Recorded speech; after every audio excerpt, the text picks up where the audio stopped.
Hello, my name is Eric Faldy. You're watching the Fargo 3D Printing Show. This is episode 402, season 4, episode 2.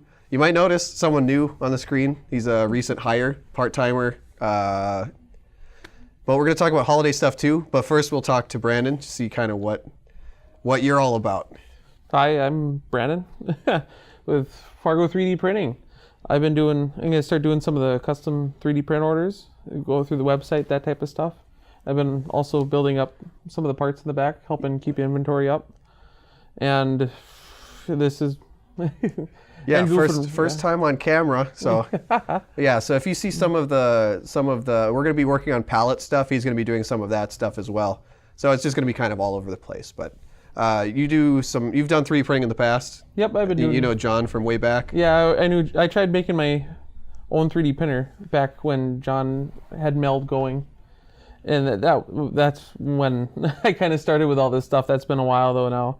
But then I got out of it for a little bit, and now I'm getting back into it pretty extensive, and it's been fun. So rather than 3D printing, you went to a different hobby. Yeah, I've been doing drone stuff for the last couple of years. A lot of drone stuff, a lot of RC hobby stuff. I've been making my own drone parts, building my own drones, all the fun stuff. We got the FM Quad Squad. I was race directing that. I've been race directing that. So FM's Fargo Moorhead, not the frequency stuff. Yeah, the radio. Yeah, it's changed a lot. I used to do RC car stuff too, and it's changed a lot. But I think we kind of got I have my notes here. Usually I have my tablet, but I didn't remember to bring it today. I don't know, we could talk about if you have any social media after, or just not. So we're talking about kind of holiday prints and stuff this week. It's a little late because Hanukkah already happened. I think it just ended last week. I made a playlist or a collection on Thingiverse of stuff that I thought was interesting. One thing that I thought was interesting too is that there was pretty much no Hanukkah. There's plenty of Hanukkah, not plenty, but for Kwanzaa, which isn't a religious holiday, but there were maybe 7 things. They're all lithopanes. I think one, it's called a kinara. Not like it's the name of the candle holder. So I did make one. So now we're going to try this small camera down here for these close-ups. But this is a kinara I based off of a History Channel picture. At least it was on the History Channel website. I don't actually know who did it originally, but it's a very minimalistic version. I just wanted to get it done in time. As you can see, it's flat on the back, so it's really tippy.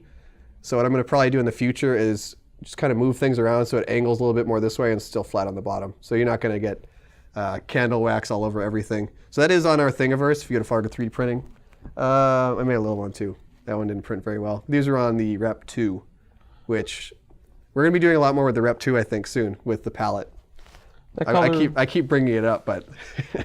That color is pretty cool on so this was I think this was a transition spool. So if you don't remember, we are in the same building as 3D Fuel now, so if they have stuff that they're not going to use, it either goes to us or the repair guys that we're still partnered with. This one was pretty interesting. It's like I think this one goes to yellow. Yeah, I think from either blue or electric blue. I forget. Yeah, I'm not going to remember all these colors because I think I have 3 transition spool parts over here. Yep. We also I made in the playlist, I'll just have to bring that up. So there's micro pocket menorah for toy candles. That one fits in an Altoid can. So that one's kind of interesting. I didn't print one, unfortunately. It would have looked pretty good in one of our composite materials, but that guy has a Hypnotoad. You guys should go check out. So that guy is, it's hard to read, JRSLY. And then if you look on the tree here, we are sitting next to the tree for a reason. Everything on the tree except for the lights is 3D printed, including the hooks, which I thought was pretty awesome. That was an awesome idea. Yeah. Being able to. So this one, I don't remember. At Christmas, instead of going out to buy new metal hooks, now you can go with 3D print. Yeah, so you can use your 3D printer. Reuse these every year. Yeah. Otherwise, it's a very small amount of plastic, so if you have the end of a spool that you want to just use up, it's a perfect way to do that. If you look on the benchies, someone designed a benchy hook. It'll just fit right into the smokestack on the top. Oh, I should do this. I didn't pick a very good one for transparency, but contrast. There's a nice gray bench. There you go. Yeah, look in there. Yep. There we go. There we go. So that's another one that's really low on filament, and it's just really easy. Like, we do a lot of material testing between 3D Fuel and Fargo 3D, so we have a bunch of benchies sitting around. So this is probably the most useful they've ever been. We probably could have done garland with them as well, which I thought about doing something like that with a nozzle design, but I didn't get around to it. But that would be pretty easy to figure out too.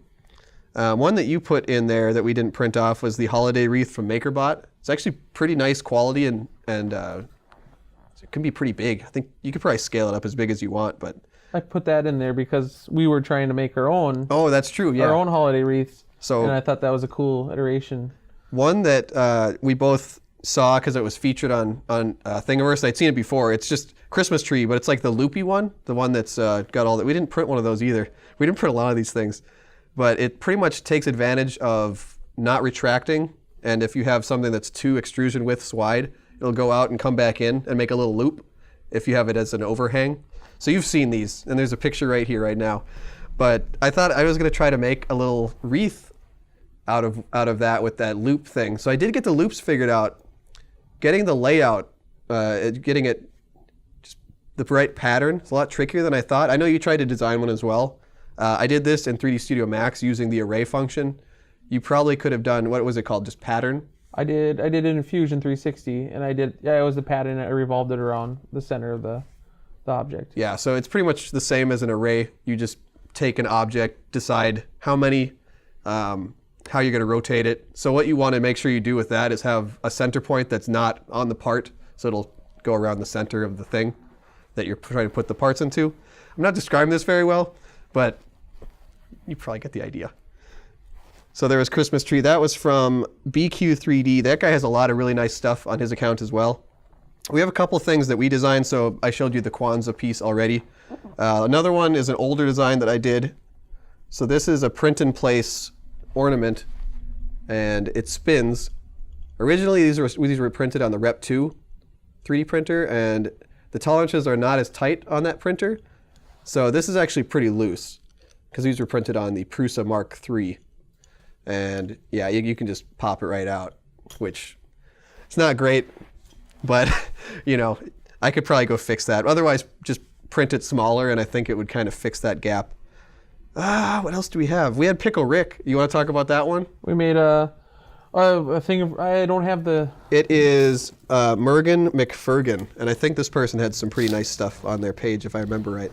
They modified a Pickle Rick so that it could be printed with supports, and the hat was So this attached. I think this one's it might be a second generation remix. Yep. Someone put the Christmas hat on him, and then someone put the loop hole through the Christmas hat, which you could probably figure it out pretty easily in NetFab, but somebody posted it, so you don't have to. Yeah. That was made out of I had some old Biome. Yeah.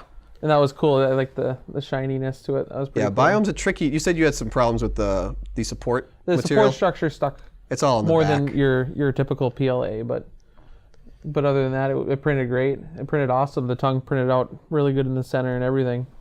Yeah, I think theirs was painted and it looked really nice. There's also a multicolor version of that on Thingiverse somewhere that we could maybe try that at some point, but it wasn't my favorite. I didn't like how they laid the colors out personally, but that's just me. So we can show you one part. I guess I should probably have this for a detail shot. But we should show off Those are really cool. the one palette print that we're going to show off today. So I think I grabbed it. Yeah, it's down there. Oh, okay. So this is the hook anyway, but these are really nice. But yeah, I can't reach that. I don't know if you can. Ooh.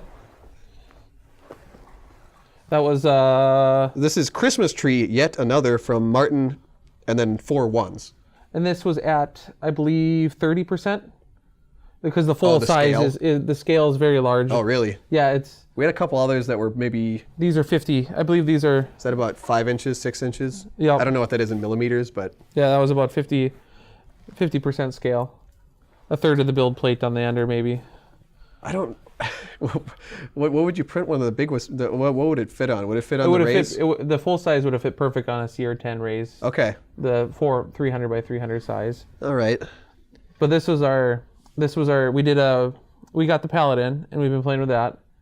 And there is options to run randomized filament. Random, gradient, and there was pattern. Yep. So pattern pretty much does what our gradient looked like. Yeah. So it pretty much looked like this. except just in different. But which one was this? This was random? This was randomized. Okay. I'm sure pattern you could design. I don't know. Yeah. We haven't messed with pattern much, but this, it was kind of cool because on the randomize, I could print essentially a spool, my own mini spool sample chunk of PLA ready to go.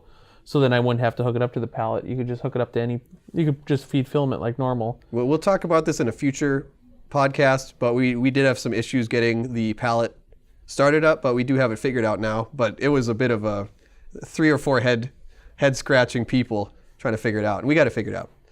And now we're just trying it on some different printers, but it's not perfect yet. And there's still a lot of stuff that they're fixing with software, and I think the hardware is solid though. So I think we pretty much covered everything that we did Thingiverse-wise. There was one more that was through My Mini Factory, which was this. Is that just stuck on there? Okay, so this is a really nice one from My Mini Factory. I think this was just printed in, I don't want to say which natural. It was either standard or pro. But I thought that turned out really nice. Okay, so this was from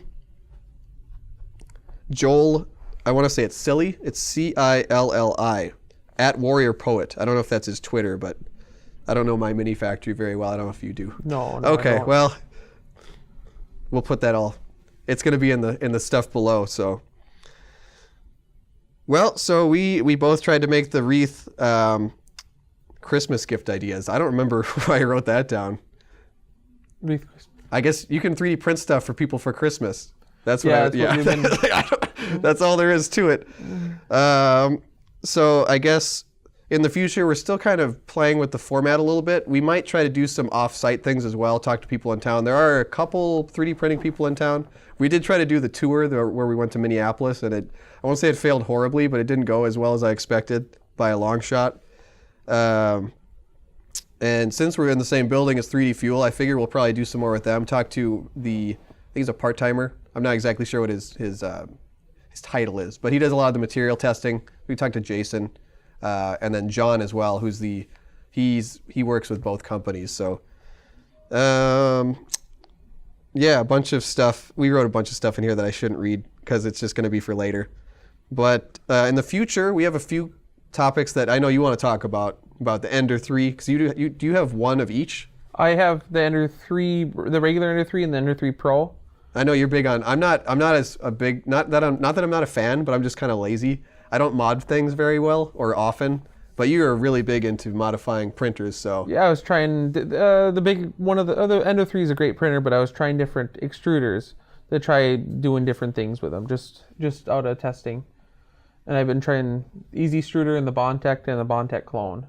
And was that awesome. The AliExpress special? Yeah, the has it shown clone. Up yet? No, it hasn't. Okay. It should be here today, actually, or tomorrow. Oh, okay. Yeah, if you're not familiar with AliExpress or Alibaba, good luck. It just if you don't want to pay $100, it's going to take two to 3 months to show up. Yeah, it's a slow ship on the boat usually.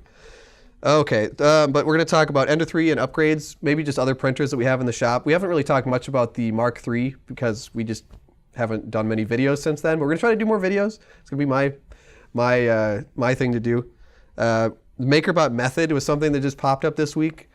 On the 11th here, yeah, Monday, wasn't it? Yeah, Monday or whatever day. Tuesday. It's getting a very mixed response. So we'll see. We're probably not gonna get one, but we can talk about it a little bit anyway. And then the palette. We talked about it a little bit already, but we'll go more in depth in future videos. If you have questions about the palette or anything else that we talked about, let us know in the comments.